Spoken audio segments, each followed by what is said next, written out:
Happy New Year. Hopefully it's not too late to say that by the time you watch this.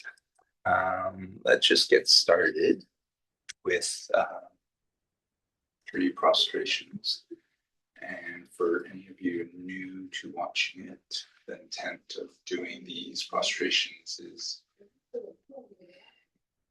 well, there's a few, but one of them is just to give thanks to the teachings that you are about to receive. So have that in mind as you connect body, speech, and mind. Then come onto your knees and bow. Speech.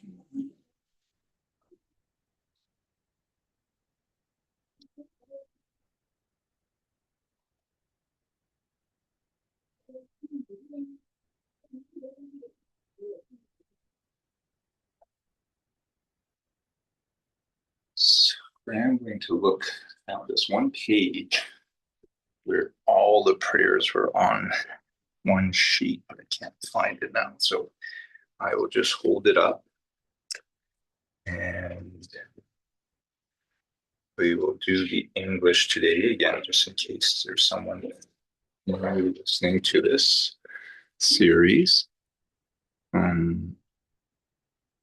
That we're doing offering the mandala.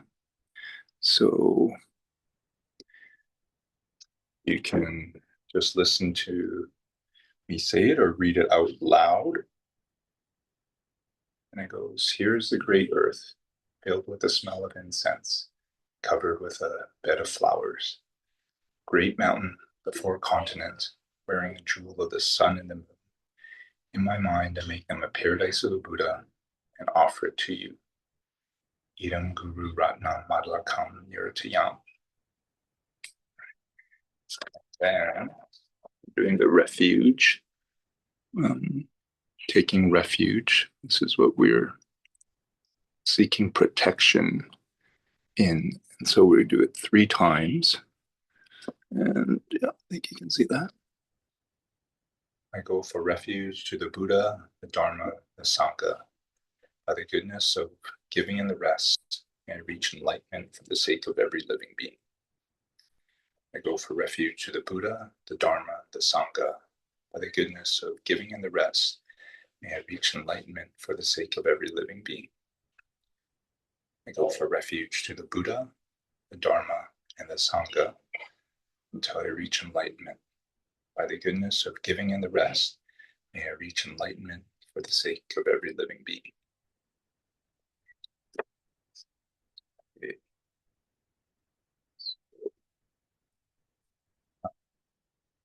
My notes here. But we are starting a new course, 3rd course, which is called Applied Meditation. And I will have a lot of info on meditation, but it's meant to also, I think the applied is important because as I wrote, it is important, that we apply the meditation into our lives.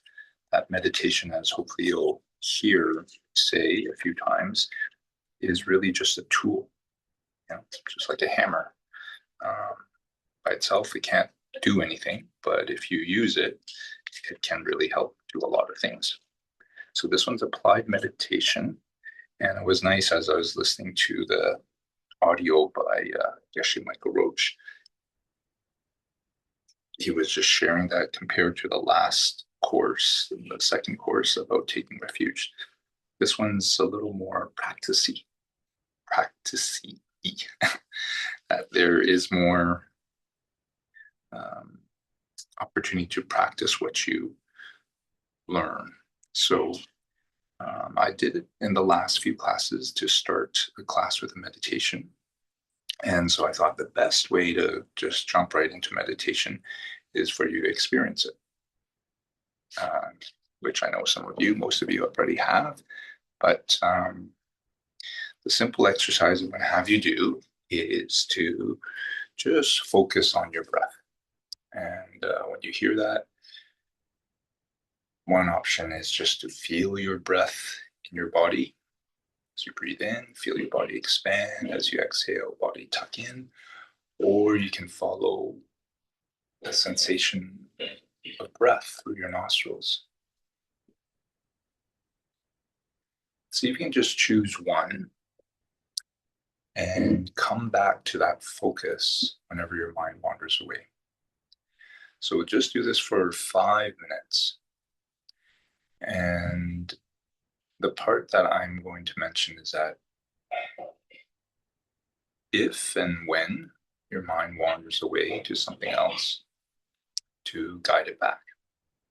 And that every time you do so, maybe just move one of your fingers, like if it's, oops, somebody wandered away, come back, and then suddenly something else takes your mind away. Kind of just move your fingers so that you can keep an easy count of how many times you've been taken away from your focus. Right. So again, it'll just be for 5 minutes. And I will start in 10 more seconds. So make sure you're comfortable seated. If you need to, you can lie down, but I'm going to ask if you can to sit up nice and tall.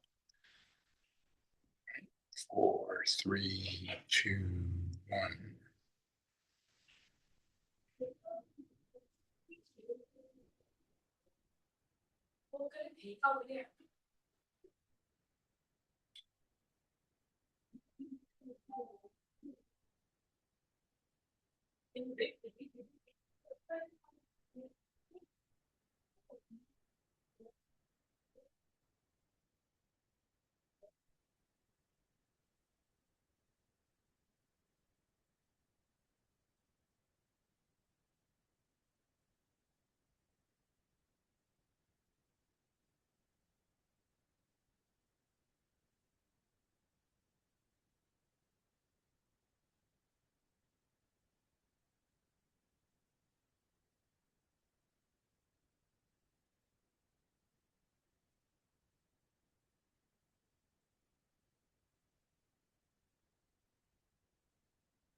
Just enjoy 3 more breaths.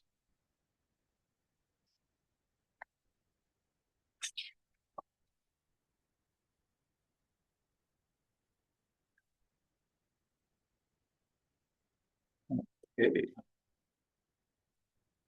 to finish, the many things you can do. One of my favorites is to rub your palms so they're nice and warm. And when they are nice and warm, just cup it over your eyes. We use our eyes so much, so we just bring some energy to your eyes. And yeah, so how did that feel for you today?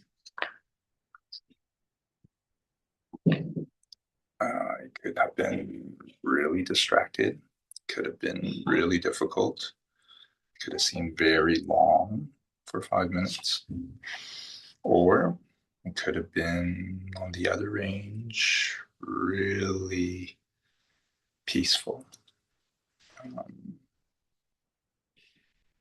really calm, just what you needed, and anywhere in between. Um, and the amazing thing about meditation is that it can be different every single time you do it.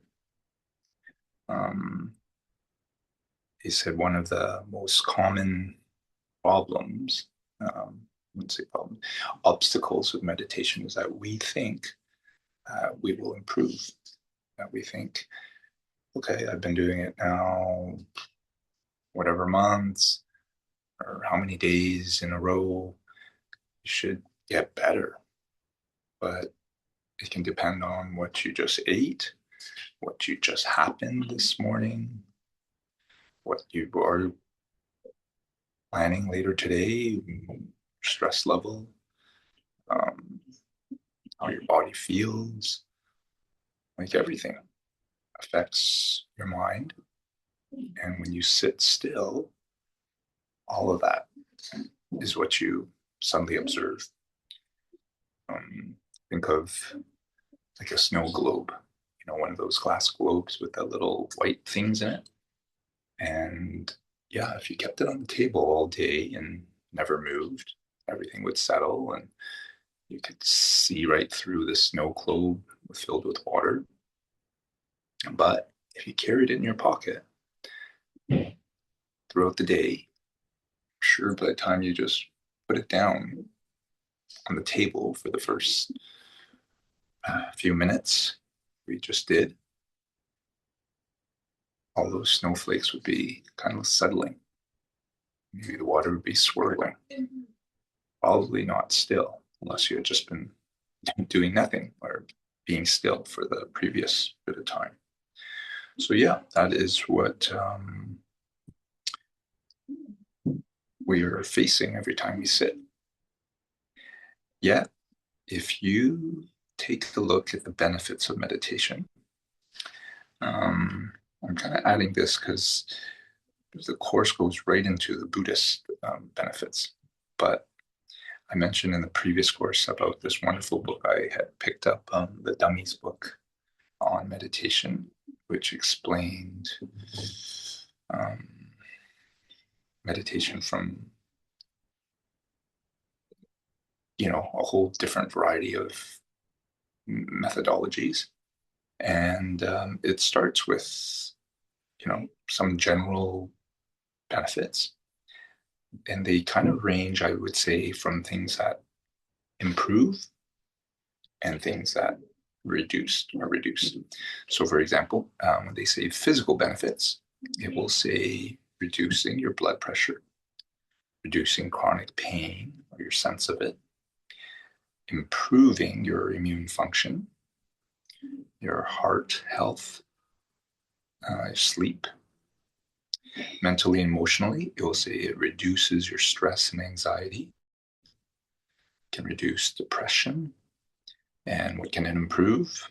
Obviously, it can improve focus, emotional regulation, self-awareness, enhanced memory, greater creativity, problem solving, resilience to stressful situations, greater sense of calm, improved relationships, healthier habits. I can go on, but if there ever was a pill that promises to cure all things, I would say meditation probably would be it. Partly because I remember hearing how stress is the cause of 80% of all diseases that we humans have. And definitely meditation will help with stress. So definitely when you know, I've known this for a while and I started my boys on it kind of in the same exact corner of the room I'm in here. There's this little table. I'm going to flip the phone so you can see. And, two sides and have the two boys sit on little cushions facing. Maybe I think I put the Buddha there. I put it on the little table. I'd sit behind usually Patrick, who was the one who couldn't stop moving, and try to help them, give them support in doing a little meditation. And the reward was double the amount of time that they sat would be their screen time. And that was a lot because they only got 30 minutes a day when they were small. So 5 minutes would be a third more of their time. 10 minutes, of course, they would want to get up to 15 so they could double their time. But it was hard, that is a truth.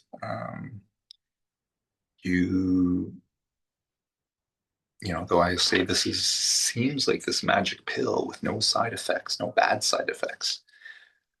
Why doesn't everyone do it? And maybe you can probably answer that yourself. If you hear about it, I'm sure you've heard about it. You see it advertised everywhere. I've seen pictures of people meditating advertised at banks. But according to ChatGPT, when I asked it, why doesn't everyone meditate? It lists a few good reasons. One, our brain, it isn't the way our brain always operates. Our brain isn't always still. In fact, it rarely is still. They say it's always moving, calculating, thinking, planning, thinking about the past. So that can help you deal with your present. Think about the future so that you do something to help towards what you want or avoid what you don't want. So yeah, this is different than how our brain usually works. We're not usually used to just being still. And that actually is, they said, the second reason. We're not used to stillness as we're constantly stimulated. One I've always thought, and I remember hearing in our yoga teacher training, how one of the most challenging parts of the class is the beginning where you sit still. Because this is where discomfort comes to the surface. And our teacher would say, set them up to sit properly. We'll talk more about that in the next class. But do know that just sitting up straight for many people is not comfortable. Their ankles, their knees, their hips, their back, their shoulders, their neck. Yoga was created so that to allow yogis to be sitting in comfort, upright, right? And so that's physical discomfort. But if you are feeling it now, or you can remember the last time you've mentally or emotionally felt discomfort, really, the last thing you want to do is really to feel it, face it. And unfortunately, when you're supposed to be sitting still, doing nothing else, all of that bubbles up, comes to the surface. You can't distract yourself. You can't numb yourself. You can't do something else, right? That's the one I almost think is, the biggest one. Number 4, they say unrealistic expectations. And this is a good one. Most of us like to progress. most of us don't like to feel we're bad at something, um, or feel like we're improving. One reason they say people don't play tennis is it's such a long, or they play pickleball, for example, instead of tennis, is that it's so much easier to pick up and to learn. Well, meditating is a long, flat learning curve, if it's even a curve. And, the other thing I was thinking about was, you could list so many benefits. There's a lot more. But, for example, do you feel your blood pressure go down? Do you even feel your blood pressure? Can you sense that your immune system is improving? And when you're feeling stressed and you suddenly have to face it, I will say personally, there are meditations where I don't feel better after I meditate. I feel better distracting myself, but I would really feel whatever I felt that much more intensely. Right? So, yeah, this is where they say unrealistic expectations, us hoping, doing a little bit of practice will see improvement, isn't. Because they say the fifth reason is meditation is a skill, not a switch. So, yeah, I like that one because we all know a light switch causes immediate change, whereas it's a skill that needs to be something that we practice. And I love how it says that each time you return, you're improving awareness. You're not necessarily getting more focused. You are just improving your sense of awareness. So, and according to Buddhism, it says that if you're having a bad meditation, it's okay. It's supposedly you're just burning off bad karma. So you could be practicing, as I know I had regularly, and not feel like I was improving. Sometimes even feel like I was getting worse. And that the Buddhists will say you do have to burn off a lot of this bad karma to actually have some quiet, focused, peaceful meditations. But again, I'm going to come back to what this course is. One of the main messages is that meditation is really a tool, and that all these benefits I kind of just mentioned to you, which might kind of make you go, okay, I'm going to start maybe this new year with a regular daily meditation practice, is really actually not the main reason why Buddhists meditate. So, what is the Buddhist goal of meditating? And for those of you who are new to this course, you might want to listen to the previous one, but there is this experience I can just quickly say called the direct perception of emptiness. Direct perception of emptiness. And it is an experience that one can only have when in meditation, when one has gotten to the level of meditation where they can meditate and focus on one object without distraction for a long period of time.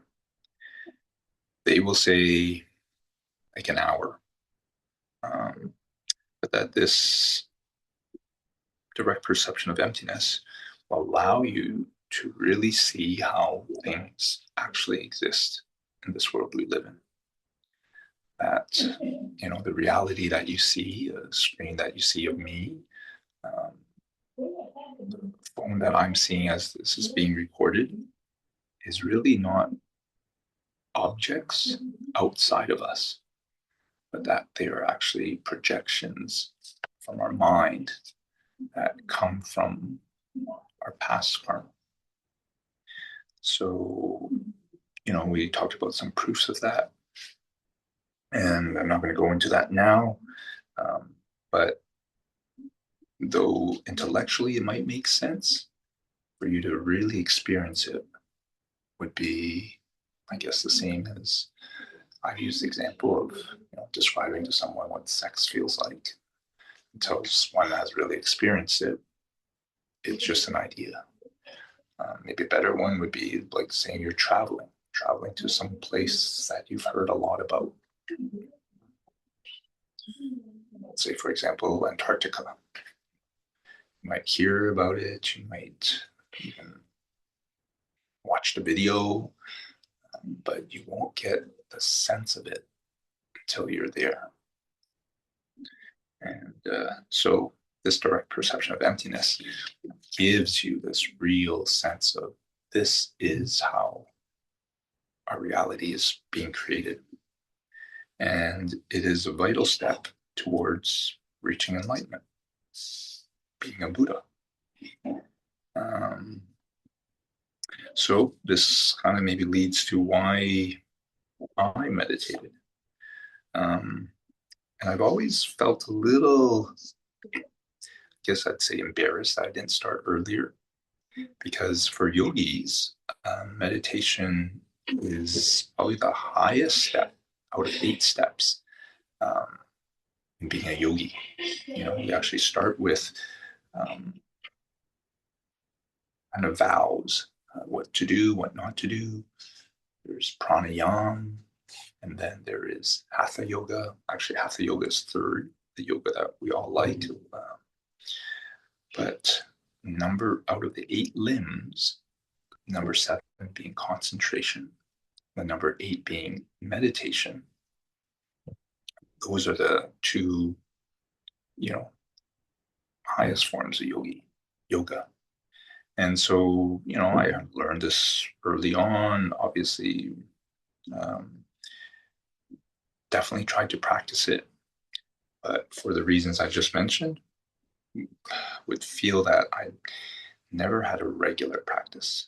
I did some every week, especially after I started teaching others to be yoga teachers, but they were sporadic. They weren't, consistent.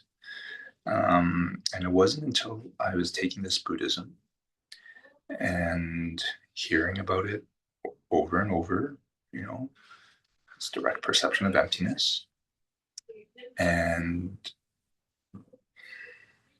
also hearing about this message that I've also described in the last course, I felt quite a bit about how Buddha says life is suffering. That really got me to consider. And so I did start, but it was in retreat. I specifically remember I was reading one of the books, and maybe this example might not seem like a big wow, but somehow it sticks in my mind. I was in meditation, and the example was, describing how life is suffering. And then it said, just imagine your house is on fire. What would you do? I don't know if it said that your kids are inside the house is burning, because that would make sense, because my kids were definitely younger at that point. But what would you do? Well, I'm sure you would say you would act right away. You wouldn't wait. You wouldn't wait till the fire truck came. And this funny example is just saying, the only way you are going to get out of this existence that you're living in is, seeing this direct perception of emptiness. only way you're going to be happy and not suffer is to reach full enlightenment. And so, yeah, that's when I started.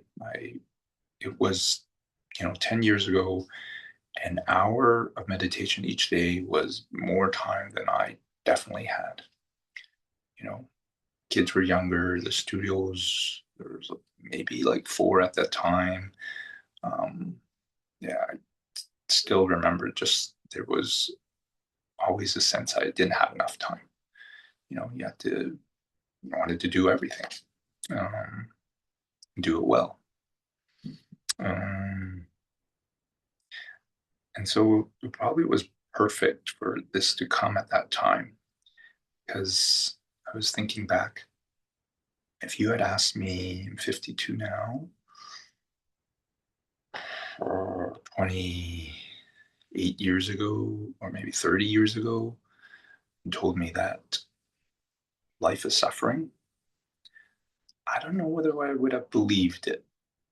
Just finishing school, moving out here, having just met the girl of my dreams that I was thinking I would be with, I would say no. I think I would be really happy if I was with the girl of my dreams.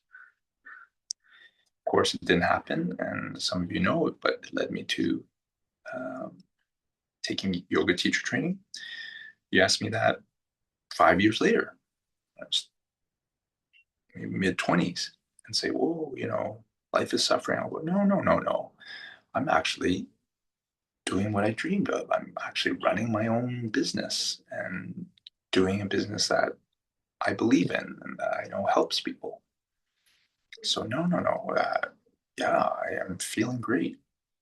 Um, and so you kind of keep going on with each year, and I would probably have replied, "No, no, no, no. Now I have found this wonderful partner that I'm having a family with, and um, having a family, that I'm gonna put all my time into. We started working from home, will make me happy."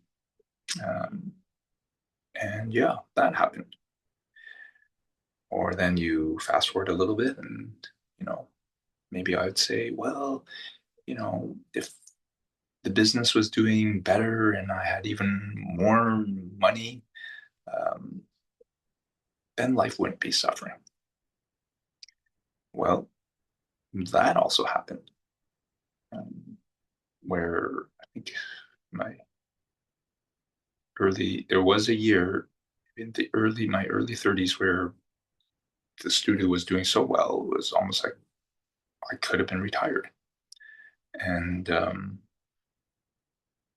now look back and I go, no, that isn't going to keep me happy.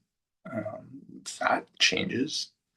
That led to, you know, so yeah, maybe it was just perfect to hear about this when I did, guess in my early 40s, because all those things that I wanted, I remember going to a workshop and writing down all the things I truly wish for, and I slowly checked each one of them off the list. Definitely made life beautiful and worth living, but I could see how it wasn't going to last, how it's not going to go with me when I pass away, that it can change like that, you know.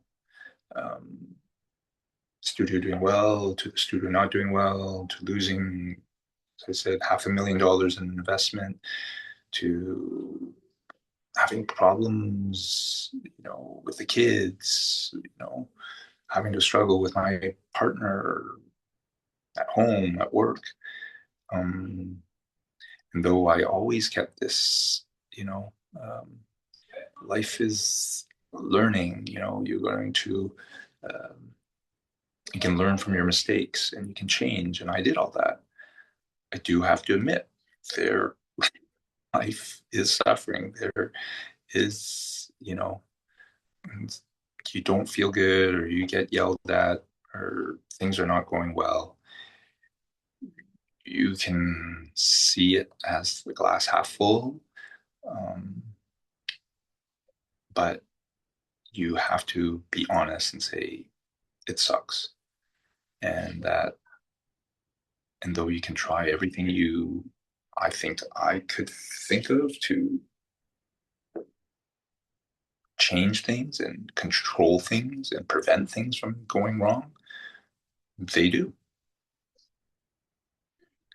Um, so yeah, I, I am so glad at that point it kind of hit me that, yeah, maybe this human life that I've tried so hard to make work ultimately isn't going to work. That, you know, if I can focus my mind and work towards seeing the direct perception of emptiness, if not in this life, in the next life, that there is an end to the suffering, as Buddha says. That there is a path there, and part of it will require that I meditate an hour a day. And so I have, and I am, you know, ever so thankful that I've been able to keep it, and that it actually has gotten easier and easier.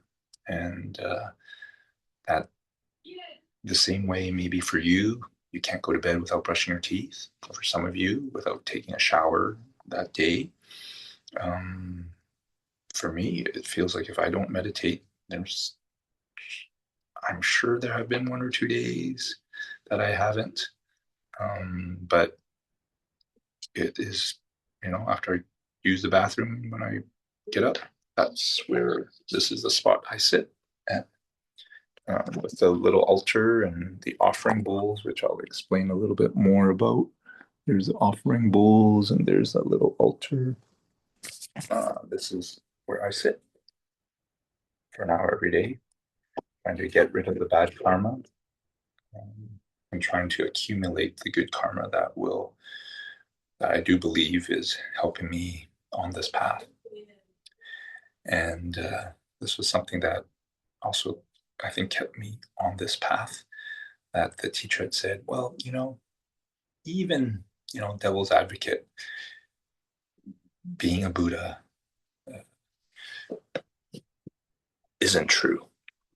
That you can't become a Buddha. Some may claim that, obviously. That simply, doing what the Buddha has said will make you have a better life, will make life seem less suffering. And I definitely agree to that. That there's another famous saying that I hadn't heard of, and actually that they didn't report in these classes, but that my wife saw on a TikTok. And she was saying that when they asked Buddha, what have you gained from meditation? He said, nothing at all. However, let me tell you what I have lost: anger, anxiety, depression, insecurity, fear of old age, and death. So has gained nothing from meditation, but lost these things. And though I haven't lost them in its entirety, I have definitely can say I have lost some of each of the things that he has mentioned here. Yeah.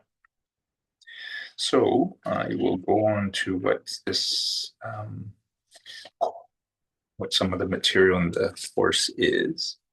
The first is to go over kind of the overview of the course. And basically, these 10 classes will be kind of describing in detail 5 parts of the meditation practice. 5 parts. One is a preparation. we'll go over that today, just kind of briefly. The 6 preliminary things you do before you meditate. Number 2 will be the 6 conditions of a surrounding environment. 6 things that you need to have in your environment to allow you to meditate, allow meditation to work. Third part is bodily posture. And so that's to deal with the your physical body, what you need to check as you go into meditation. And then the fourth part is a mental process. And here it's kind of saying what happens when you actually are closing your eyes and meditating. And I'll go over the 5 problems, the common problems, 8 corrections that you can do to deal with those 5 problems, and then the 9 mental stages of meditation. Right? And then finally, the 5th part of the meditation practice is your object of meditation. And for those of you in the last course, part of the homework I had mentioned was to do a death meditation. So if we finish, maybe we'll repeat that if you didn't do that homework. All right. So there's this one. I won't say it's a myth, but there's definitely, if you ask many people, about meditation, I think many people would have said that they heard it means emptying your mind. Emptying your mind. I definitely heard that. And that was one of the reasons why I thought I wasn't improving and I didn't persist in it before I came across these teachings, because my mind seemed just as busy, never seemed any quieter, and I definitely didn't empty it. So supposedly this intention of meditation came from this Chinese teacher named Wu Shang. Whereas there was another teacher named Kamala Shila, who says meditation is just a tool for focusing the mind. That meditation is not about emptying your mind. And that Kamala Shila said you must have a meaningful object to meditate on. So meditation, he was saying, is like kind of like a telescope. It's that tool that you use to look at something. So anyway, at these long time ago, when there would be different teachers with different theories, the way they would discuss it is in a debate ground. We talked about this in the last class, but they would usually, what happened was these 2 teachers debated in front of the king, and whoever lost, their idea would be stricken. And yeah, luckily, Wu Shang's idea of emptiness, meditation being emptying your mind, was defeated. Though he had a lot of followers, and I'm sure that's kind of why that message seems to have kind of existed. But for most Buddhists, they do believe meditation is just a tool. And so Geshe Michael Roach kind of just says, if you don't do it daily, like exercise, you won't improve. And I've already mentioned you need it to see emptiness. But that meditation by itself is not an end. It will not get rid of suffering, get rid of your ignorance. So one thing that they want to describe is that the Buddhists say there are 3 realms, and we are part of the first one, called the desire realm. And that is where humans live, where people who have died and are in transition to their next lifetime, the Bardo are. And supposedly for humans, they call it that because our main intent is sex and food. So the two other realms above us is the form realm. Form realm, there are, let's say, gods, beings are very beautiful, rainbow bodies. They experience pleasure and bliss, but when their good karma runs out, they go straight to hell. There's also the formless realm, which are also gods and demigods, but they don't have a physical body. Now, Buddhists say, if you haven't seen or experienced yourself, you shouldn't believe it. Though the reason you may is it's because it's been told to you by a spiritual teacher that you believe.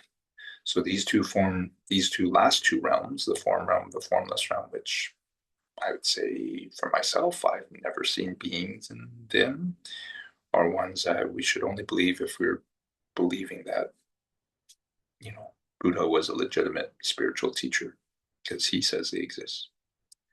So it's good to mention that because the sheet that I have included with this class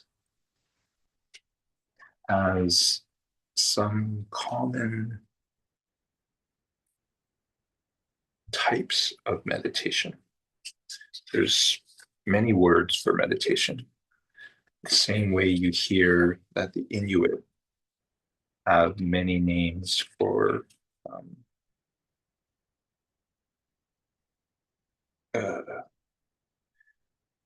snow. I was looking at that, trying to get that sheet so I could show you on the screen, but just take a look, open up that attachment, and you'll see about 6 different terms. You'll see the Tibetan on the left and the Sanskrit on the right. And I think he wanted us to know these because you will hear about it or read about it in different texts. So this is what he wanted to describe. So the first one is Gompa, the Tibetan word, or in Sanskrit, bhavana. And this term simply means it's a description of meditation where you get used to something by doing it over and over until it gets fixed in your mind. And there's maybe a good visual image. They say maybe on your laptop, you might have one of those screensavers that moves. And the reason why they have that is so that instead of an image, which if it was fixed there, would fix onto your screen by moving, you don't have something that fixes onto your screen. But so that's what it means. Samten or dhyana is the second one. And you could almost say it is concentration.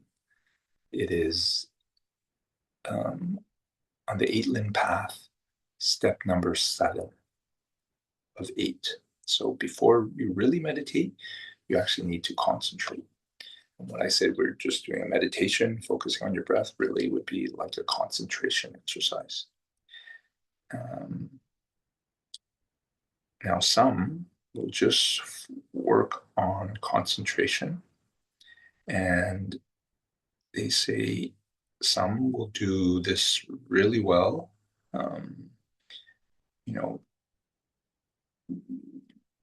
Be able to really focus their mind.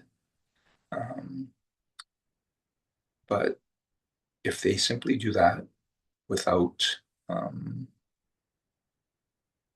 focusing on a holy object, they will be reborn in the form realm.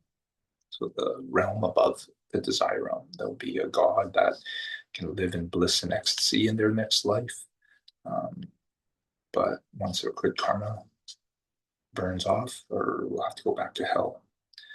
Right? But on the first level of Samten,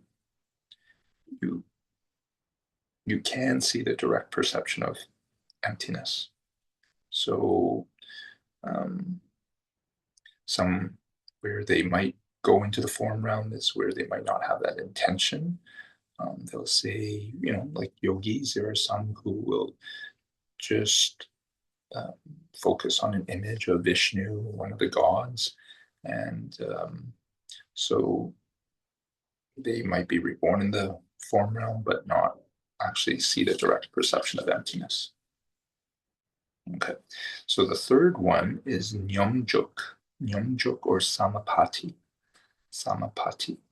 And these ones are um, called causal meditations because they cause rebirth. So I guess this is similar to that previous one.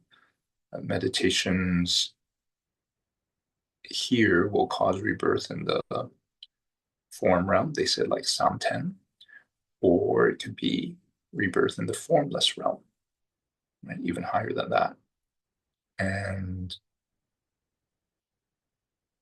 then there's even one called cessation meditation as part of this category, in which your mind is almost shut down, and it's very blissful, but you still have to take a rebirth.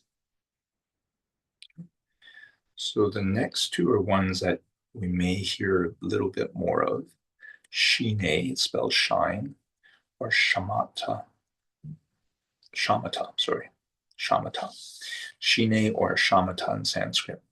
And here they say this is the highest form of meditation, most powerful. That if one has shamatha, one can hold the mind on an object for a very long time. It's usually linked with vipassana, wisdom is in Sanskrit, or in Tibetan, laktong.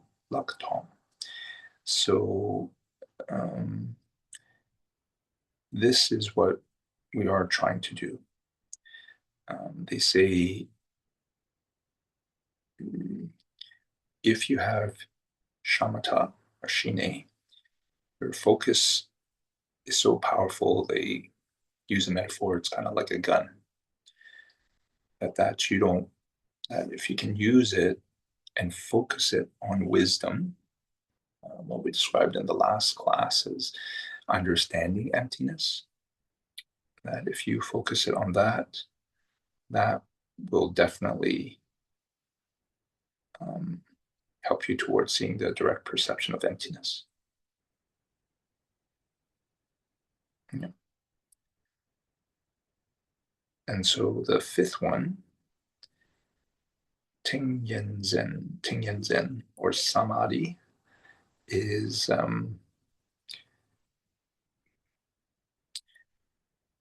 actually, usually you think of things as kind of increasing, but even though this is the fifth one, it simply just means one pointed state of mind. And it means that you're just able to keep your mind on an object. And supposedly, this is something all of us have had experienced. When we work, when we do a hobby, we've all been have experience where we are like so focused on one thing for a short period of time that they said even an animal has this ability, samadhi. So that is that one. And there is one more, but I did not write the description of it here. So maybe I'll explain that in the next class. Yeah. Yeah. So unfortunately, I have the Tibetan term, but I didn't write that. Namshak Jetup. Namshak Jetup. If I can find it quickly, I will tell you, but I don't have it right here with me. Okay. So those are just different definitions of meditation. Maybe what's more important is this last part. That, what they say is the 6 things to do before meditation. And, these 6 things are meant to be, they say if you don't do them, meditation won't work. But they say why they call these the 6 preliminaries is that it shifts you, it gets you ready for meditation. So what is it? First one might seem to make sense. It means to clean up and to tidy the room. So, the room that you are meditating in, someone joked, not the whole house, but yeah. I was reading that my wife loves to sweep, and so the floor is usually always clean. One of the tasks you should do is to do a little sweeping. And that as you sweep, you're not just collecting dust or whatever, but you're thinking of sweeping away your attachment to things, to people. So a little sweeping, tidying up. Number 2, setting up the altar and making offerings. So altar doesn't have to be something really fancy. Like I'm sure some of you have seen in some houses, there is a big space offered for that. But it didn't need to be. Mine, as you can see, is just the Buddha. He's just kind of wearing a mala that I'm using during my meditations. This little altar I got at a little Buddha store, but you don't need to. And then I think 2 other little statues I'm putting beside. That the offering bowls, I think there'll be more description of it in the next class, but this is where maybe you've seen in some altars some fruit, flowers, incense, perfume. So yeah, those are things that you can make as an offering to Buddhas and the teachers, but it can just be as simple as putting water in offering bowls. So these are just candle holders that I got at IKEA, which I love because actually in the morning they sparkle a little bit. Um, and yeah, I'll usually light a candle or my little, and that's so third step preliminary for meditation is going for refuge and generating bodhicitta. So the prayers that we just did at the start of class, those 2 are ones that I will repeat in my head at the start. So you can definitely do that. One is asking, going for refuge, asking for protection from the Buddha, the Dharma, the Sangha, and, generating bodhicitta, the desire to reach enlightenment for the sake of all beings. So you do that after you take your meditation posture. And then the 4th step is to visualize all the lamas, all the teachers that have taught the 2 great lineages. And the 2 lineages they're saying is ones who some of them have specialized in teaching about compassion, and there's some teachers who have been known to have focused on teaching wisdom, emptiness. Obviously, they learn both, but they've been known for their commentaries or their books on one or the other. So just imagine all the teachers that Buddha might be the first one, but there are many other teachers who came after him. A 5th one is the one that will be described in more detail. This one, they say purifying obstacles is actually made up of 7 little steps. And so this is, we call the 7 ingredients. So this is what you would kind of run through in your mind once you've visualized all the lamas. And then the last thing to do before meditation is asking for blessings. Asking for blessings from the Buddhas so that your meditation will work.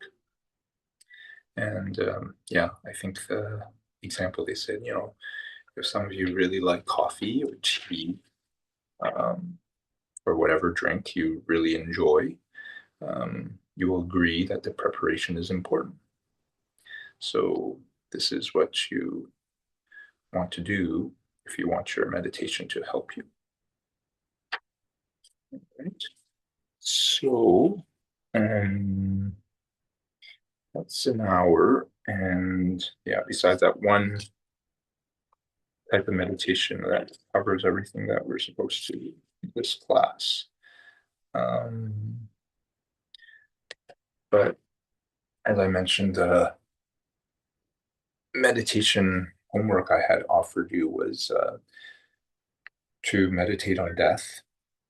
I said at least once, or if you could every day, is I think a great one to do at the beginning of the year. There are many different meditations you can do. I led you through one where you were taking away the pain from other beings and giving them offerings. It's a famous one called Tonglen. There's one in the previous course, I think two of them that we were doing on emptiness. Actually, seeing how something you see is empty. So we can do those. But this death one, I think I wanted to just guide you into for a short bit of time because it's still in the new part of the year. Some of you have made resolutions already, but I think officially the death meditation is one where you're supposed to kind of visualize yourself, um, imagine that today is the last day of your life.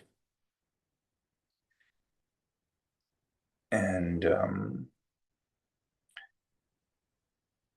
I have done that one when I was on retreat, and I did it when I left retreat. But I find that one not as applicable because obviously, if you put into practice what you realized in that meditation, it I think it's a little more challenging because you know only one day to live. Uh, there isn't a lot of time. So they say that is what you should remember, um, so that it will motivate you to practice every day. And that might mean meditating, or as I mentioned before, might be just seeing everything that you encounter, good or bad, as coming from you, coming from a projection from your past.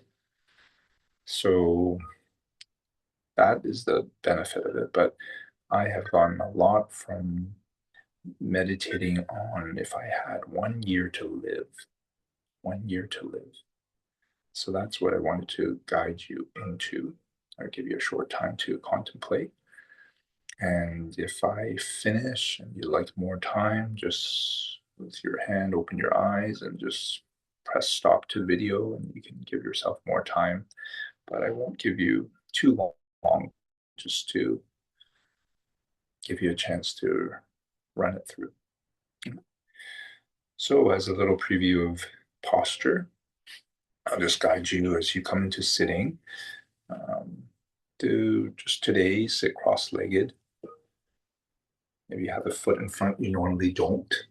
Switch it up. Have your hands in this position, your tips of your thumbs touching. For males, the right hand, fingers on top of your left, females, left on top of your right, just forming a little circle, placing it down around your groin. Your elbows bent, shoulders relaxed, just gently arching the back forward and back until you're sitting nice and tall. So you can breathe as full as you're designed, and so energy can move up your spine. And just gently tuck your chin in and in and lift up, just to make sure you tuck it in a little bit. And if you look through the middle of your eyes, you look out towards imaginary horizon. Your shoulders are even, you're not dipping to the right or left, leaning more to the right or left. You rest the tip of your tongue where the roof of your mouth meets the top of your teeth. Close your eyes, or if you feel really sleepy, leave them a little crack open. Soften your forehead. Feel your legs again nice and heavy. And imagine your upper body like a corn stalk or a bamboo or sunflower reaching up towards the sky. Connecting with your breath.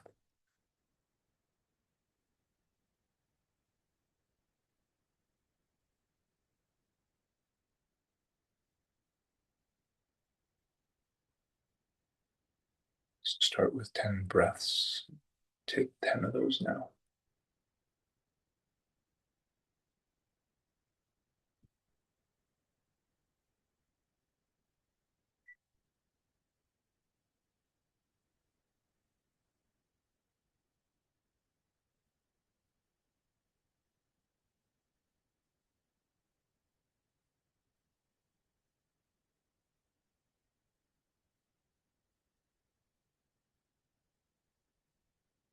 Join 3 more.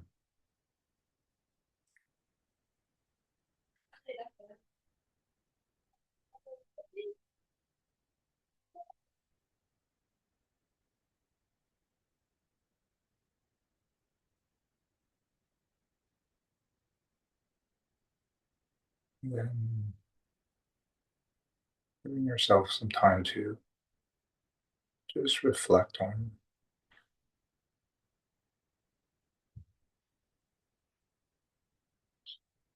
what you would do if you had just one more year to live.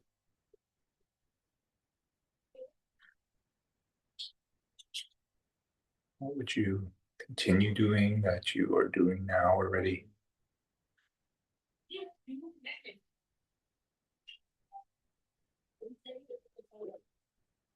What might you start doing, do more of if you had a year?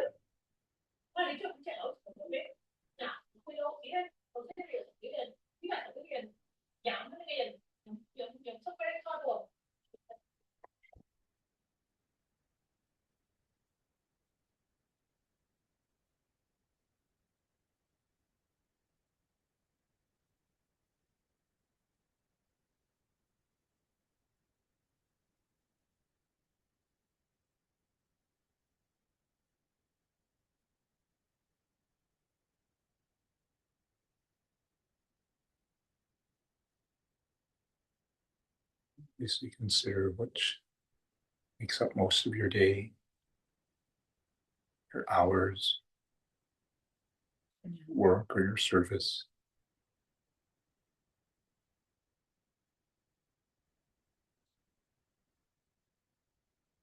Hopefully you think of your family and friends,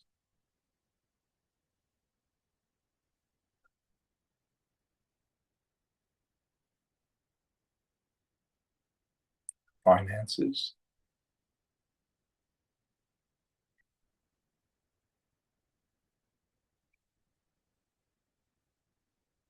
your health,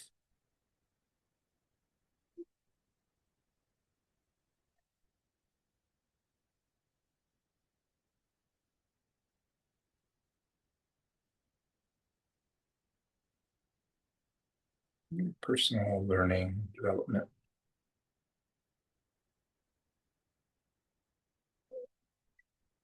hobbies, interests.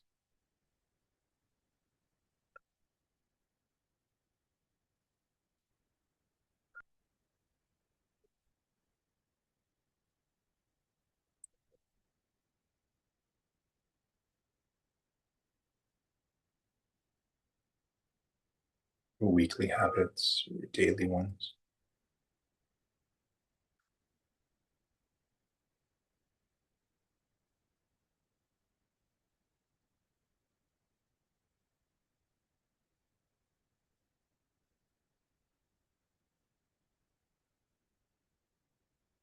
if you haven't already, to consider what are each of those things that you might stop doing if you haven't thought of that already. In each category, what would you not do, do less of?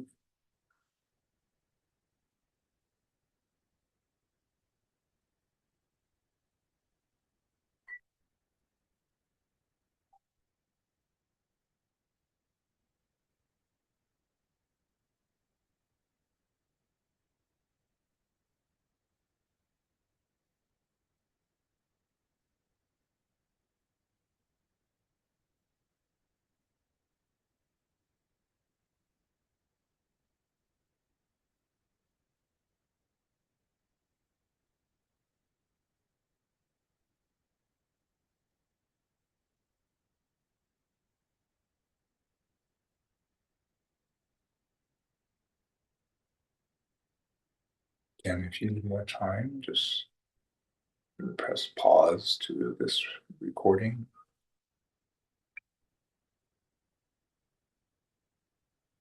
Or maybe you can listen to this again or think about this again throughout the week.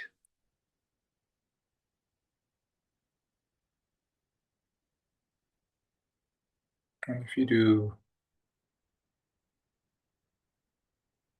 feel a bit more motivated to meditate, to add that to your habit, to your practice, to your life, feel free to just start with 5 minutes. Maybe this upcoming week, do it once or every day.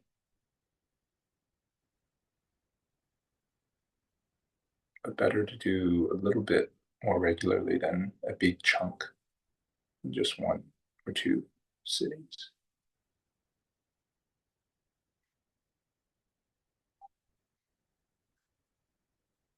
And that if you did realize anything that you might want to do more of or do less of or change, consider writing that down in your calendar or somewhere.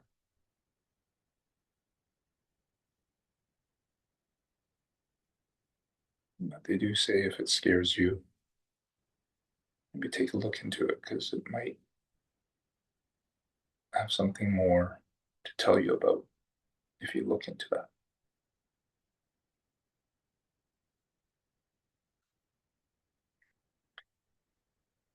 As the intention of dedicating end of the class is to dedicate the good karma you receive from learning about this, listening about this, spending time on this. You're dedicating the good karma you receive, not just so that it can reflect and cause something better in your life, this life now, but that you are putting it towards your bigger goal of enlightenment, Buddhahood. So you can open your eyes or you can just hear me as I share the dedication. This good deeds you have just done, goodness of the deed.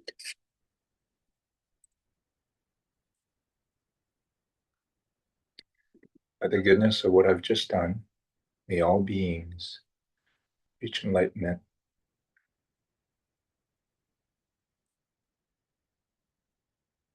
complete the collection of wisdom and merit, thus gain the 2 bodies that merit and wisdom make. And we can end with the 3 prostrations again. So, give thanks again for the teachings we received.